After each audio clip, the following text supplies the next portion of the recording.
Hi friends, ನಾನು Ashwini from Mangalore. Welcome back to my channel. Friends, ನಾನಿವತ್ತು super ಟೇಸ್ಟಿಯಾಗಿರುವ ಹಾಗೆಯೇ ಸಿಂಪಲ್ಲಾಗಿ ಮಾಡಬಹುದಾದಂತಹ ಒಂದು ಲಂಚ್ ಬಾಕ್ಸ್ ರೆಸಿಪಿಯನ್ನು ಮಾಡ್ತಾ ಇದ್ದೇನೆ. ಸೊ ಇದು ಬಂದುಬಿಟ್ಟು ಮಾರ್ನಿಂಗ್ ಬ್ರೇಕ್ಫಾಸ್ಟ್ ಆಗಿ ಕೂಡ ತಗೊಳ್ಬಹುದು, ಹಾಗೆಯೇ ಲಂಚ್ ಬಾಕ್ಸಿಗಂತೂ ಸೂಪರ್ ಆಗಿರುವ ಒಂದು ತಿಂಡಿ ಅಂತಲೇ ಹೇಳಬಹುದು. ಹಾಗೆಯೇ ಈವ್ನಿಂಗ್ ಕೂಡ ಮಾಡಬಹುದು. ಮತ್ತು ಯಾರಾದರೂ ವರ್ಕಿಂದ ಬರುವಾಗ ಲೇಟ್ ಆಯಿತು, ಇನ್ನು ರೈಸ್ ಬೇರೆ ಕರಿ ಬೇರೆ ಮಾಡಲಿಕ್ಕೆ ಟೈಮ್ ಇಲ್ಲ, ಅಥವಾ ಮನೆಯಲ್ಲಿ ತರಕಾರಿಗಳೇ ಇಲ್ಲ, ಖಾಲಿ ಒಂದು ಕ್ಯಾಪ್ಸಿಕಮ್ ಇದೆ ಅಂತ ಹೇಳುವಾಗ ಸೊ ಇದನ್ನು ಕ್ವಿಕ್ಕಾಗಿ ಮಾಡಿ ರೆಡಿ ಮಾಡಬಹುದು. ಸೊ ಹಾಗಾದರೆ ಇಷ್ಟೊಂದು ಟೇಸ್ಟಿಯಾಗಿರುವ ಸಿಂಪಲ್ ಆಗಿರುವ ಒಂದು ಬ್ರೇಕ್ಫಾಸ್ಟ್ ರೆಸಿಪಿಯನ್ನು ಯಾವ ರೀತಿ ಮಾಡೋದು ಅಂತ ನೋಡೋಣ. ಅದಕ್ಕಿಂತ ಮುಂಚೆ ಇವತ್ತಿನ ನನ್ನ ಕ್ಯಾಪ್ಸಿಕಮ್ ರೈಸ್ ಅಥವಾ ಕ್ಯಾಪ್ಸಿಕಮ್ ಬಾತ್ ರೆಸಿಪಿ ನಿಮಗೆ ಇಷ್ಟ ಆದರೆ ಲೈಕ್ ಮಾಡಲಿಕ್ಕೆ ಮಾತ್ರ ಮರಿಬೇಡಿ. ಹಾಗೆಯೇ ನಿಮ್ಮ ಫ್ರೆಂಡ್ಸ್ ಫ್ಯಾಮಿಲಿಗೆಲ್ಲ ಶೇರ್ ಮಾಡಿ ಅಂತ ಹೇಳ್ತಾ, ಸೊ ಇನ್ನು ಯಾವ ಥರ ಮಾಡೋದು ಅಂತ ನೋಡೋಣ. ಮೊದಲಿಗೆ ನಾನು ಅಗಲವಾದ ಒಂದು ಪಾತ್ರೆ ತಗೊಂಡಿದ್ದೇನೆ. ಸೊ ಈ ರೀತಿಯಾದ ಪಾತ್ರೆ ತಗೊಂಡ್ರೆ ನಿಮಗೆ ಇದನ್ನು ಮಿಕ್ಸ್ ಮಾಡಲಿಕ್ಕೆ ತುಂಬ ಚೆನ್ನಾಗಿ ಈಸಿಯಾಗಿ ಆಗುತ್ತೆ. ಅದಕ್ಕೋಸ್ಕರ ಸೊ ಅದಕ್ಕೆ 4 ದೊಡ್ಡ ಚಮಚ ಆಗುವಷ್ಟು ಎಣ್ಣೆ ಹಾಕಿದ್ದೇನೆ. ಸನ್ಫ್ಲವರ್ ಆಯಿಲ್, ಯಾವುದೇ ಎಣ್ಣೆ ಯೂಸ್ ಮಾಡಬಹುದು. ಹಾಗೆಯೇ ನಾನು ಮೊದಲಿಗೆ ಕಡಲೆ ಬೀಜಗಳನ್ನು ಒಂದು ಗೋಲ್ಡನ್ ಕಲರ್ ಬರುವ ತನಕ ಫ್ರೈ ಮಾಡಿ ತೆಗಿತಾ ಇದ್ದೇನೆ. ಕೆಲವರು ಏನು ಮಾಡ್ತಾರೆ ಅಂದರೆ ಡೈರೆಕ್ಟಾಗಿ ಕಡಲೆ ಬೀಜ ಹಾಕಿಬಿಟ್ಟು ಅದಕ್ಕೆ ಒಗ್ಗರಣೆ ಹಾಕ್ತಾರೆ. ಸೊ ನಾನು ಆ ರೀತಿ ಮಾಡೋದಿಲ್ಲ. ಸೊ ಈ ರೀತಿ ಮಾಡಿ, ನಾನೀಗ ಯಾವ ರೀತಿ ಮಾಡ್ತಾ ಇದ್ದೇನೆ ನೋಡಿ, ಆ ರೀತಿ ಮಾಡಿ. ಸೊ ಹೀಗೆ ಮಾಡೋದ್ರಿಂದ ಕಡಲೆ ಬೀಜಗಳು ಕೊನೆಯಲ್ಲಿ ಹಾಕ್ಕೊಳ್ಳೋದ್ರಿಂದ ತುಂಬಾ ಒಂದು ಬೈಟಿಗೂ ಕೂಡ ತುಂಬ ಟೇಸ್ಟ್ ಅನ್ನಿಸ್ತದೆ. ಆ ಕಡಲೆ ಬೀಜದ್ದು ಕ್ರಿಸ್ಪಿನೆಸ್ ಹಾಗೇನೇ ಇರುತ್ತೆ. ಸೊ ಈಗ ನೋಡಿ, ಒಂದು ಗೋಲ್ಡನ್ ಕಲರ್ ಬಂದಿದೆ. ಸೊ ಇಷ್ಟು ಕಲರ್ ಬಂದರೆ ಸಾಕು. ಒಂದು ಮೀಡಿಯಂ ಫ್ಲೇಮಲ್ಲಿ ನಾನು ಇದನ್ನು ಫ್ರೈ ಮಾಡ್ಕೊಂಡಿರೋದು. ಸೊ ಇನ್ನು ಇದನ್ನು ನಾವು ತೆಗೆದು ಒಂದು ಕಪ್ಪಿಗೆ ಅಥವಾ ಒಂದು ಬೌಲಿಗೆ ಟ್ರಾನ್ಸ್ಫರ್ ಮಾಡಿಬಿಡೋಣ. ಸೊ ನೆಕ್ಸ್ಟ್ ನಾವೊಂದು ಸೂಪರ್ ಆಗಿರೋ ಒಂದು ಒಗ್ಗರಣೆ ರೆಡಿ ಮಾಡಬೇಕು. ತುಂಬಾ ಸಿಂಪಲ್ ಆದಂತಹ ಒಗ್ಗರಣೆ. ಸೊ ಆಲ್ರೆಡಿ ಎಣ್ಣೆ ಇತ್ತಲ್ಲ, ಸೊ ಅದೇ ಎಣ್ಣೆಗೆ ನಾನು 1 ಸ್ಪೂನ್ ಆಗುವಷ್ಟು ಸಾಸಿವೆ ಹಾಕಿದ್ದೇನೆ. ಸಾಸಿವೆ ಸಿಡಿಲಿಕ್ಕೆ ಸ್ಟಾರ್ಟ್ ಆಗುವಾಗ ಒಂದು ಅರ್ಧ ಸ್ಪೂನ್ ಆಗುವಷ್ಟು ಜೀರಿಗೆ ಹಾಕ್ಕೊಂಡಿದ್ದೇನೆ. ಸೊ ಇನ್ನು ಇದಕ್ಕೊಂದು ಅರ್ಧ ಸ್ಪೂನ್ ಆಗುವಷ್ಟು ಉದ್ದಿನ ಬೇಳೆ ಹಾಕಿದ್ದೇನೆ. ಸೊ ಸಾಸಿವೆ ಸಿಡಿಬೇಕು, ನಂತರ ಜೀರಿಗೆ ಹಾಕ್ಕೊಂಡು ಉದ್ದಿನ ಬೇಳೆ ಹಾಕ್ಕೊಂಡು ಈ ಉದ್ದಿನ ಬೇಳೆ ಒಂದು ಗೋಲ್ಡನ್ ಕಲರ್ಗೆ ಬರಬೇಕು, ಅಲ್ಲಿ ತನಕ ಫ್ರೈ ಮಾಡ್ಕೊಳ್ಬೇಕು. ಸೊ ಇದು ಕಪ್ಪಗೆ ಆಗಬಾರ್ದು. ಸೊ ಕಪ್ಪಗಾದರೆ ಅದರ ಸ್ಮೆಲ್ಲೇ ಬೇರೆ ಥರ ಇರ್ತದೆ, ಸೊ ಅದು ಚೆನ್ನಾಗಿರೋದಿಲ್ಲ. ಸೊ ಇಷ್ಟಾದ ನಂತರ ಒಂದು ದೊಡ್ಡ ಸೈಜಿದು ಈರುಳ್ಳಿ ಹಾಕ್ಕೊಂಡಿದ್ದೇನೆ. ಮಧ್ಯಮ ಸೈಜಿದು ಈರುಳ್ಳಿ ಹಾಕೋದಾದ್ರೆ ಒಂದು 2 ಈರುಳ್ಳಿ ಹಾಕ್ಕೊಳ್ಳಿ, ಚೆನ್ನಾಗಿರ್ತದೆ. ಹಾಗೆಯೇ ಇದನ್ನು ತುಂಬಾ ಸಪೂರಕ್ಕೆ ಈ ರೀತಿ ಸ್ಲೈಸಾಗಿ ಕಟ್ ಮಾಡಿದ್ದೇನೆ. ಅದರ ಜೊತೆಗೆ ಚಿಟಿಕೆ ಇಂಗು ಕೂಡ ಹಾಕ್ಕೊಂಡಿದ್ದೇನೆ. ಇದನ್ನು ಸ್ಕಿಪ್ ಮಾಡ್ಬೋದು, ಬಟ್ ಇಂಗು ಹಾಕ್ಕೊಳ್ಳಿ, ಒಳ್ಳೆಯದು.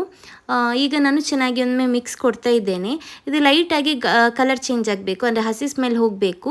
ಜಾಸ್ತಿ ಗೋಲ್ಡನ್ ಕಲರ್ ಎಲ್ಲ ಆಗೋದು ಬೇಡ, ಯಾಕಂದರೆ ಈ ಕ್ಯಾಪ್ಸಿಕಮ್ ರೈಸ್ ತಿನ್ನುವಾಗ ಈ ರೀತಿ ಆನಿಯನ್ಸ್ ಎಲ್ಲ ಒಂದೊಂದು ಕ್ರಿಸ್ಪಿನೆಸ್ ಇದ್ದರೆ ಅದೊಂದು ಆ ಬೈಟ್ ಸಿಕ್ಕುವಾಗ ತುಂಬ ಅಂದರೆ ತುಂಬ ಚೆನ್ನಾಗಿರ್ತದೆ.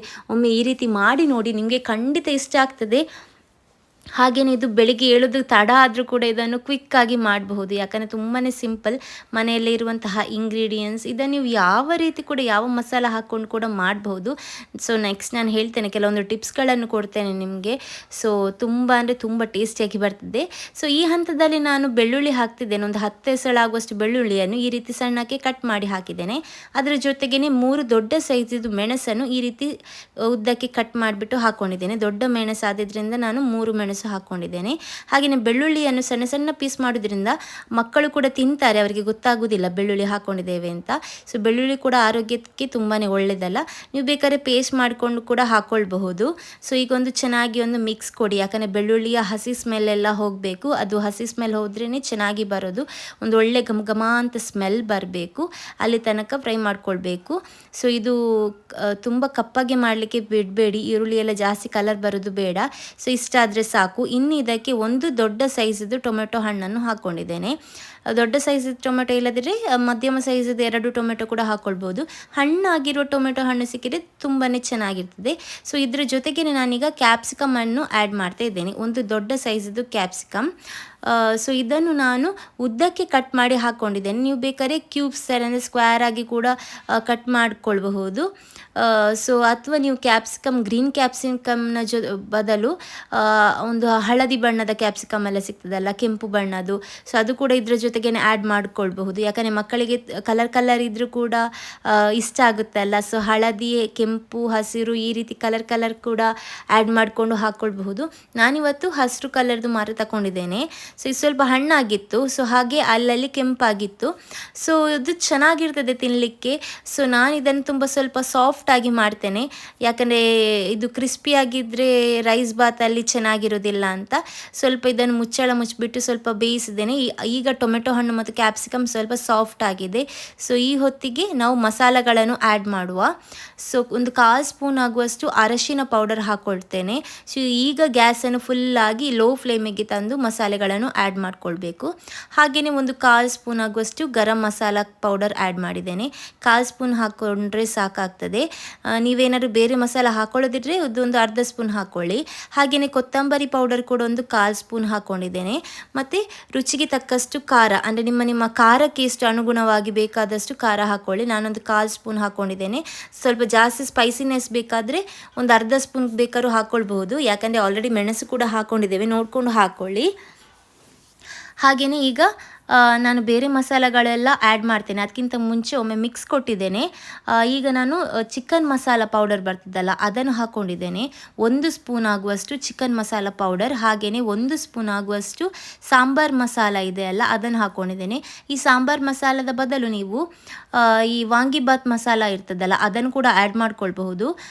ಸೊ ಇದು ಮಸಾಲ ನೀವು ಯಾವ ರೀತಿ ನೀವು ಇದನ್ನು ಹಾಕ್ಕೊಳ್ತೀರಿ ನೋಡಿ ಆ ರೀತಿಯಾಗಿರ್ತದೆ. ಚಿಕನ್ ಮಸಾಲ ಹಾಕ್ಕೊಳ್ಳಿ, ತುಂಬ ಚೆನ್ನಾಗಿರ್ತದೆ. ಅಥವಾ ನಿಮ್ಮ ಮನೆಯಲ್ಲಿ ಯಾವ ಮಸಾಲೆ ನೀವು ರೆಡಿ ಮಾಡ್ಕೊಳ್ತೀರಿ ನೋಡಿ, ಸಾಂಬಾರು ಮಸಾಲೆ ಯಾವ ರೀತಿ ಮಾಡ್ಕೊಳ್ತೀರಿ ನೋಡಿ ಆ ಮಸಾಲ ಕೂಡ ಹಾಕ್ಕೊಳ್ಬಹುದು. ಅಥವಾ ಬೇರೆ ಯಾವ ಮಸಾಲ ಇದೆ ನೋಡಿ, ನಿಮಗೆ ಯಾವ ಮಸಾಲ ಟೇಸ್ಟ್ ಇಷ್ಟ ಆಗುತ್ತೆ ಆ ಮಸಾಲ ಹಾಕ್ಕೊಳ್ಬಹುದು. ಆದರೆ ಜಾಸ್ತಿ ಹಾಕ್ಕೊಳ್ಳಿಕ್ಕೆ ಹೋಗಬೇಡಿ, ಎಲ್ಲ ಕೂಡ ಮಿತಿಯಲ್ಲಿ ಇರಬೇಕಲ್ಲ. ಸೊ ಹಾಗಾಗಿ ನಾನೀಗ 2 ಲೋಟದಷ್ಟು ಅಕ್ಕಿ ತಗೊಂಡಿದ್ದೇನೆ. ಅದಕ್ಕೆ ಬೇಕಾದಷ್ಟು ಮಸಾಲೆ ಇಷ್ಟು. ಸೊ ಇದೊಮ್ಮೆ ಎಣ್ಣೆಯಲ್ಲಿ ಚೆನ್ನಾಗಿ ಫ್ರೈ ಆಗಬೇಕು, ಅಂದರೆ ಹಸಿ ಸ್ಮೆಲ್ಲೆಲ್ಲ ಹೋಗಬೇಕು. ನಂತರವೇ ನೀವು ನೆಕ್ಸ್ಟ್ ಇಂಗ್ರೀಡಿಯೆಂಟ್ಸನ್ನು ಆ್ಯಡ್ ಮಾಡಬೇಕು. ಈಗ ನೋಡಿ ಸ್ವಲ್ಪ ಎಣ್ಣೆಯಲ್ಲಿ ಅದೇ ಮಸಾಲೆ ಎಲ್ಲ ಫ್ರೈ ಆಗಿದೆ. ಸೊ ಈಗ ನಾನು ರುಚಿಗೆ ತಕ್ಕಷ್ಟು ಉಪ್ಪು ಹಾಕಿದ್ದೇನೆ. ಕಲ್ಲುಪ್ಪು ಅಥವಾ ಹುಡಿ ಉಪ್ಪು ಯಾವುದು ಬೇಕಾದ್ರೂ ಯೂಸ್ ಮಾಡ್ಬೋದು. ನಾನು ಹುಡಿ ಉಪ್ಪು ಹಾಕ್ಕೊಂಡಿದ್ದೇನೆ. ಮತ್ತು ಉಪ್ಪು ಅನ್ನ ಮಾಡುವಾಗ ಕೂಡ ಹಾಕ್ಕೊಂಡಿರ್ತೇನೆ, ಅದಕ್ಕೋಸ್ಕರ ನೋಡಿಬಿಟ್ಟು ಹಾಕ್ಕೊಳ್ಳಿ ಉಪ್ಪು ಹಾಕ್ಕೊಳ್ಳುವಾಗ. ಈಗ ಹುಣಸೆ ಹಣ್ಣಿನ ನೀರು ಹಾಕ್ಕೊಳ್ತಾ ಇದ್ದೇನೆ. ಲಿಂಬೆ ಹಣ್ಣಿನ ಬದಲು ಈ ಹುಣಸೆ ಹಣ್ಣಿನ ನೀರೇ ಇದಕ್ಕೆ ತುಂಬ ಚೆನ್ನಾಗಿ ಮ್ಯಾಚ್ ಆಗ್ತದೆ. ಸೊ ಅದಕ್ಕೋಸ್ಕರ ಹೇಳ್ತಾ ಇದ್ದೇನೆ, ಇದೊಂದು ಟಿಪ್ಸ್ ಅಂತಲೇ ಹೇಳ್ಬೋದು. ಲೆಮನ್ ಜ್ಯೂಸ್ನ ಬದಲು ಈ ಹುಣಸೆ ಹಣ್ಣಿನ ನೀರು ಹಾಕ್ಕೊಳ್ಳಿ. ಮತ್ತು ಇದು ಸ್ವಲ್ಪ ಲಿಕ್ವಿಡ್ ಫಾರ್ಮಲ್ಲಿ ಬೇಕು, ಅಂದರೆ ಗ್ರೇವಿ ಥರ ಬರಬೇಕು, ಗೊಜ್ಜು ಥರ ಅಂತ ಹೇಳ್ತೇವಲ್ಲ. ಸೊ ಹಾಗಾಗಿ ಸ್ವಲ್ಪ ಎಕ್ಸ್ಟ್ರಾ ನೀರು ಕೂಡ ನಾನು ಆ್ಯಡ್ ಮಾಡ್ತೇನೆ. ಅಂದರೆ ನಿಮಗೆ ಗೊತ್ತಾಗ್ತದೆ ಈ ರೀತಿ ಮಿಕ್ಸ್ ಮಾಡಿಕೊಳ್ಳುವಾಗ ಅದೊಂದು ಗೊಜ್ಜು ರೀತಿ ಬರೋದಿಲ್ಲ. ಈಗ ನೋಡಿ ಡ್ರೈ ಆಗಿದೆ ಅಲ್ಲ, ಸೊ ನಮಗೆ ಸ್ವಲ್ಪ ಗೊಜ್ಜು ರೀತಿಯಾಗಿ ಬರಬೇಕು. ಆಗ ಅನ್ನ ಹಾಕ್ಕೊಂಡು ಮಿಕ್ಸ್ ಮಾಡಲಿಕ್ಕೂ ಕೂಡ ಈಸಿ ಆಗ್ತದೆ. ಅದಕ್ಕೆ ಇನ್ನೊಂದು ಸ್ವಲ್ಪ ಹುಣಸೆ ಹಣ್ಣಿದು ನೀರು ಮತ್ತು ಸ್ವಲ್ಪ ನೀರು ಆ್ಯಡ್ ಮಾಡಿಬಿಟ್ಟು ಹಾಕ್ತಾ ಇದ್ದೇನೆ. ಈಗ ನೋಡಿ ನಿಮಗೆ ಹದ ಗೊತ್ತಾಗ್ತದೆ ನೋಡಿ, ಒಂಥರ ಗೊಜ್ಜು ಥರ ಬರ್ತದೆ. ಸೊ ಇದನ್ನು ಬೇಕಾದ್ರೆ ಇದೇ ರೀತಿ, ಅಂದರೆ ಅನ್ನ ಹಾಕದೆ ಕೂಡ ಇದನ್ನು ಇದೇ ರೀತಿ ಯೂಸ್ ಮಾಡಬಹುದು. ಸೊ ಈ ಗೊಜ್ಜು ಬಂದುಬಿಟ್ಟು ಚಪಾತಿಗೆ, ರೊಟ್ಟಿಗೆಲ್ಲ ತುಂಬ ಚೆನ್ನಾಗಿರ್ತದೆ. ಸೊ ಒಮ್ಮೆ ಮಾಡಿ ನೋಡಿ. ಸೊ ಈ ಗೊಜ್ಜಲ್ಲಿ ಹಾಗೆಯೇ ಅನ್ನ ಸೈಡಲ್ಲಿ ಇಟ್ಬಿಟ್ಟು ಅನ್ನದ ಜೊತೆಗೆ ಕೂಡ ತಿನ್ನಲಿಕ್ಕೆ ಚೆನ್ನಾಗಿರ್ತದೆ. ಅಥವಾ ನೀವು ಅನ್ನ ಮಿಕ್ಸ್ ಮಾಡಿದರೆ ಕ್ಯಾಪ್ಸಿಕಮ್ ಬಾತ್ ಆಗ್ತದೆ. ಇಷ್ಟೇ, ತುಂಬಾ ಸಿಂಪಲ್ ಇದನ್ನು. ಸೊ ಒಂದು ರೆಸಿಪಿಯಲ್ಲಿ 2 ರೆಸಿಪಿಯನ್ನು ಈಗ ನೋಡಿದ ಹಾಗೆ ಆಯ್ತಲ್ಲ. ನೋಡಿ ಯಾವ ರೀತಿ ಬಂದಿದೆ ಅಂತ, ಒಂದು ಗೊಜ್ಜು ರೀತಿ ರೆಡಿ ಆಗಿದೆ ಅಲ್ಲ. ಸೊ ಇದು ಎಣ್ಣೆ ಬಿಟ್ಕೊಳ್ಬೇಕು. ಸ್ವಲ್ಪ ಎಣ್ಣೆ ಬಿಟ್ಕೊಂಡು ಆದ ನಂತರ ನೀವು ನೆಕ್ಸ್ಟ್ ಇಂಗ್ರೀಡಿಯೆಂಟ್ಸ್ ಹಾಕ್ಕೊಳ್ಳಿ. ನಿಮಗೆ ನೋಡುವಾಗಲೇ ಗೊತ್ತಾಗಿದೆ ಎಷ್ಟು ಚೆನ್ನಾಗಿ ಬಂದಿದೆ ಅಂತ. ಹಾಗೇನೆ ಇದರ ಘಮ ನೋಡಬೇಕು. ಆಹಾ, ಎಷ್ಟು ಘಮ ಅಂತ ಸ್ಮೆಲ್ ಬರ್ತದೆ ಗೊತ್ತುಂಟಾ. ಸೊ ಹಸಿವು ಆಗದವರೆಗೂ ಕೂಡ ಹಸಿವಾಗ್ತದೆ, ಅಷ್ಟು ಚೆನ್ನಾಗಿರೋ ಒಂದು ಪರಿಮಳ ಬರ್ತದೆ. ಯಾಕಂದರೆ ಚಿಕನ್ ಮಸಾಲ ಪೌಡರ್ ಎಲ್ಲ ಹಾಕ್ಕೊಂಡಿರ್ತೇವಲ್ಲ. ಸೊ ಹಾಗಾಗಿ ಈಗ ನೋಡಿ ಎಣ್ಣೆ ಎಲ್ಲ ಬಿಟ್ಕೊಂಡಿದೆ, ನಿಮಗೀಗ ಗೊತ್ತಾಗ್ಬೋದು. ಸೊ ಈ ಹಂತದಲ್ಲಿ ಚೆನ್ನಾಗಿ ಒಮ್ಮೆ ಮಿಕ್ಸ್ ಮಾಡಿಕೊಳ್ಳಿ. ಸೊ ಮಿಕ್ಸ್ ಮಾಡಿಬಿಟ್ಟು ನೆಕ್ಸ್ಟ್ ನಾವು ಆಲ್ರೆಡಿ ಕಡಲೆ ಬೀಜವನ್ನು ಫ್ರೈ ಮಾಡಿಕೊಂಡು ಇಟ್ಟಿದ್ದೇವಲ್ಲ, ಒಂದು ಬೌಲಲ್ಲಿ ಹಾಕಿ ಇಟ್ಟಿದ್ದೇವಲ್ಲ, ಸೊ ಅದನ್ನು ಹಾಕ್ಕೊಳ್ಬೇಕು. ಸೊ ಕಡಲೆ ಬೀಜವನ್ನು ಸ್ಕಿಪ್ ಮಾಡಲಿಕ್ಕೆ ಹೋಗಬೇಡಿ, ಯಾಕಂದರೆ ಕಡಲೆ ಬೀಜ ಹಾಕ್ಕೊಳ್ಳೋದ್ರಿಂದ ತುಂಬ ಚೆನ್ನಾಗಿರೋ ಒಂದು ಟೇಸ್ಟ್ ಬರ್ತದೆ. ಒಂದೊಂದು ಬೈಟುಗ ಕಡಲೆ ಬೀಜ ಸಿಗುವಾಗ ತುಂಬ ಮಜವಾಗಿರ್ತದೆ. ಸೊ ಹಾಗೆ ನಾನು ಕೊತ್ತಂಬರಿ ಸೊಪ್ಪನ್ನು ಕೂಡ ಹಾಕ್ಕೊಂಡಿದ್ದೇನೆ, ಸಣ್ಣದಾಗಿ ಪೀಸ್ ಮಾಡಿಬಿಟ್ಟು. ಸೊ ಹಾಗೆಯೇ ಅನ್ನ ಹಾಕಿಬಿಟ್ಟು ಒಟ್ಟಿಗೆ ಮಿಕ್ಸ್ ಮಾಡ್ತಾ ಇದ್ದೇನೆ. ಅನ್ನ ನೀವು ಒಟ್ಟಿಗೆ ಹಾಕ್ಕೊಳ್ಳಿಕ್ಕೆ ಹೋಗಬೇಡಿ. ಯಾಕಂದರೆ ಕೆಲವರಿಗೆ ಮಸಾಲ ಸ್ವಲ್ಪ ಡಾರ್ಕ್ ಆಗಲಿ ಇದ್ದರೆ ಅಥವಾ ಒಂದು ಆ ಘಮ ಎಲ್ಲ ಚೆನ್ನಾಗಿ ಬಂದರೆ ಕೆಂಪಾಗಿ ಕಂಡಿದ್ರೆ ರೈಸ್ ಚೆನ್ನಾಗಿ ಇಷ್ಟ ಆಗುತ್ತೆ. ಕೆಲವರಿಗೆ ಮೈಲ್ಡಾಗಿ ಅಂದರೆ ಕೆಲವರಿಗೆ ಲೈಟಾಗಿ ಮಸಾಲ ಇದ್ದರೆ ಇಷ್ಟ ಆಗುತ್ತೆ, ತುಂಬ ಡಾರ್ಕ್ ಇಷ್ಟ ಆಗೋದಿಲ್ಲ, ಮತ್ತು ಜಾಸ್ತಿ ಸ್ಪೈಸಿನೆಸ್ ಇಷ್ಟ ಆಗೋದಿಲ್ಲ ಅಂತ ಇದ್ದರೆ ಸ್ವಲ್ಪ ಅನ್ನ ಜಾಸ್ತಿ ಹಾಕ್ಕೊಂಡ್ರೆ ಆಯಿತು. ಅಥವಾ ನೀವು ಸ್ವಲ್ಪ ಕ್ವಾಂಟಿಟಿಯಲ್ಲಿ ಮಾಡೋದಾದ್ರೆ ಈ ಗೊಜ್ಜು ನಾನೀಗ ರೆಡಿ ಮಾಡಿದ್ದೇನಲ್ಲ ಅದನ್ನೇ ಸ್ವಲ್ಪ ಕ್ವಾಂಟಿಟಿಯಲ್ಲಿ ಮಾಡಿದರೆ ಆಯಿತು. ಈಗ ನೋಡಿ ನನಗೆ ಅನ್ನ ಸ್ವಲ್ಪ ಕಮ್ಮಿ ಆದಾಗೆ ಕಾಣ್ತದೆ, ಸೊ ಹಾಗಾಗಿ ಎಗೇನ್ ನಾನು ಅನ್ನ ಹಾಕ್ತೇನೆ. ಸೊ ಇದು ಅನ್ನ ಬಂದುಬಿಟ್ಟು ಬೆಳ್ತಿಗೆ ಅಕ್ಕಿಯಿಂದ ಮಾಡಿರುವಂತಹ ಅನ್ನ. ನೀವು ಬೇಕಾದ್ರೆ ಪುಲಾವ್ ಎಲ್ಲ ಮಾಡುವಾಗ ನೀವು ಯಾವ ರೈಸ್ ಯೂಸ್ ಮಾಡ್ತೀರಿ, ಬಾಸ್ಮತಿ ರೈಸ್ ಮಾಡಿದರೆ ಬಾಸ್ಮತಿ ರೈಸ್, ಯಾವ ರೈಸ್ ಕೂಡ ಯೂಸ್ ಮಾಡಿಕೊಂಡು ಮಾಡಬಹುದು. ಹಾಗೆ ನಾನು 2 ಲೋಟ ಆಗುವಷ್ಟು ಅನ್ನ ತಗೊಂಡಿದ್ದೇನೆ. ಇದು ಕುಕ್ಕರಲ್ಲಿ ಬೇಯಿಸಿರುವಂತಹದ್ದು. ಬೇಯಿಸುವಾಗ ರುಚಿಗೆ ತಕ್ಕಷ್ಟು ಉಪ್ಪು ಮತ್ತು ಎಣ್ಣೆ ಹಾಕ್ಕೊಂಡು ಕುಕ್ಕರಲ್ಲಿ ಬೇಯಿಸಿದ್ದೇನೆ. ಸೊ ಈಗ ಕಂಪ್ಲೀಟಾಗಿ 2 ಲೋಟ ಆಗುವಷ್ಟು ಅನ್ನ ಮಾಡಿದ್ದೆಲ್ಲ ಅದನ್ನೆಲ್ಲ ಹಾಕ್ಕೊಂಡು ಒಮ್ಮೆ ಚೆನ್ನಾಗಿ ಮಿಕ್ಸ್ ಮಾಡ್ತಾ ಇದ್ದೇನೆ.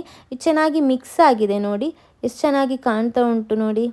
ಖಂಡಿತ ಇದು ನೀವು ಮನೆಯಲ್ಲಿ ಟ್ರೈ ಮಾಡಲೇಬೇಕು, ಯಾಕಂದರೆ ಅಷ್ಟು ಟೇಸ್ಟಿಯಾಗಿ ಬಂದಿದೆ. ಘಮ ಬಗ್ಗೆ ಹೇಳಿದರೆ ಒಂದು 2 ಮಾತೇ ಇಲ್ಲ. ಲಂಚ್ ಬಾಕ್ಸಿಗಂತೂ ಈಸಿಲಿ ಕೊಂಡೋಗಬಹುದು. ನೀವು ಲಂಚ್ ಬಾಕ್ಸ್ ಓಪನ್ ಮಾಡುವಾಗಲೇ ಘಮ ಅಂತ ಸ್ಮೆಲ್ ಬರ್ತದೆ. ಮಕ್ಕಳು ಯಾವಾಗಲೂ ಅನ್ನ ಹಾಗೆಯೇ ಇಟ್ಕೊಂಡು ಬರ್ತಾರಾ, ಲಂಚ್ ಬಾಕ್ಸ್ ಖಾಲಿ ಮಾಡೋದಿಲ್ವಾ? ಹಾಗಾದರೆ ಈ ರೆಸಿಪಿನ ಒಮ್ಮೆ ಮಕ್ಕಳಿಗೆ ಟ್ರೈ ಮಾಡಿ, ಖಂಡಿತ ಮಕ್ಕಳಿಗೆ ಇಷ್ಟ ಆಗೇ ಆಗುತ್ತೆ. ಯಾವಾಗಲೂ ಇನ್ನು ಮುಂದೆ ಲಂಚ್ ಬಾಕ್ಸ್ ಖಾಲಿ ಮಾಡಿಕೊಂಡು ಬರ್ತಾರೆ. ಸೊ ಹಾಗಾದರೆ ಈ ರೆಸಿಪಿನ ಟ್ರೈ ಮಾಡಲಿಕ್ಕೆ ಮಾತ್ರ ಮರಿಬೇಡಿ. ಹಾಗೆಯೇ ಯಾರೆಲ್ಲ ನನ್ನ ಚಾನಲನ್ನು ಫಸ್ಟ್ ಟೈಮ್ ನೋಡ್ತಿದ್ದೀರಿ, ಯಾರೆಲ್ಲ ಇನ್ನೂ ನನ್ನ ಚಾನಲ್ಗೆ ಸಬ್ಸ್ಕ್ರೈಬ್ ಆಗಲಿಲ್ಲ ಅವರೆಲ್ಲ ಕ್ವಿಕ್ಕಾಗಿ ಸಬ್ಸ್ಕ್ರೈಬ್ ಆಗಿ, ಹಾಗೆಯೇ ಅಲ್ಲೇ ಇರುವ ಬೆಲ್ ಐಕಾನನ್ನು ಕೂಡ ಕ್ಲಿಕ್ ಮಾಡಿ. ಆಗ ನಿಮಗೆ ನನ್ನ ಅವತ್ತವತ್ತಿನ ವಿಡಿಯೋನು ಅವತ್ತವತ್ತೇ ಕ್ವಿಕ್ಕಾಗಿ ನೋಡಬಹುದು. ಸೊ ಹಾಗಾದರೆ ಇವತ್ತಿನ ನನ್ನ ಕ್ಯಾಪ್ಸಿಕಮ್ ರೈಸ್ ಬಾತ್ ಅಥವಾ ಕ್ಯಾಪ್ಸಿಕಮ್ ರೈಸ್ ಇಷ್ಟ ಆಗಿದೆ ಅಂತ ಅಂದ್ಕೊಳ್ತೇನೆ. ಇಷ್ಟ ಆದರೆ ಲೈಕ್ ಮಾಡಲಿಕ್ಕೆ ಮಾತ್ರ ಮರಿಬೇಡಿ, ಕ್ವಿಕ್ಕಾಗಿ ಒಂದು ಲೈಕ್ ಮಾಡಿ. ಸೊ ಇನ್ನೊಮ್ಮೆ ಮತ್ತೊಂದು ಹೊಸ ರೆಸಿಪಿ ಜೊತೆ ಹೊಸ ವಿಡಿಯೋ ಜೊತೆ ನಿಮ್ಮನ್ನು ಭೇಟಿ ಆಗ್ತೀನಿ. ಅಲ್ಲಿ ತನಕ ಇದೇ ರೀತಿ ಸಪೋರ್ಟ್ ಮಾಡ್ತೀರಿ. ನನ್ನೆಲ್ಲ ವಿಡಿಯೋನ ಎಲ್ಲೂ ಸ್ಕಿಪ್ ಮಾಡದೆ ಕ್ವಿಕ್ಕಾಗಿ ಪೂರ್ತಿಯಾಗಿ ಕಂಪ್ಲೀಟಾಗಿ ನೋಡಿ, ಆಗ ನಿಮಗೇನೆ ಕರೆಕ್ಟಾಗಿ ಗೊತ್ತಾಗ್ತದೆ. ಇನ್ನೊಮ್ಮೆ ವಿಡಿಯೋ ನೋಡಿದ್ದಕ್ಕೆ ಥ್ಯಾಂಕ್ ಯು ಸೋ ಮಚ್.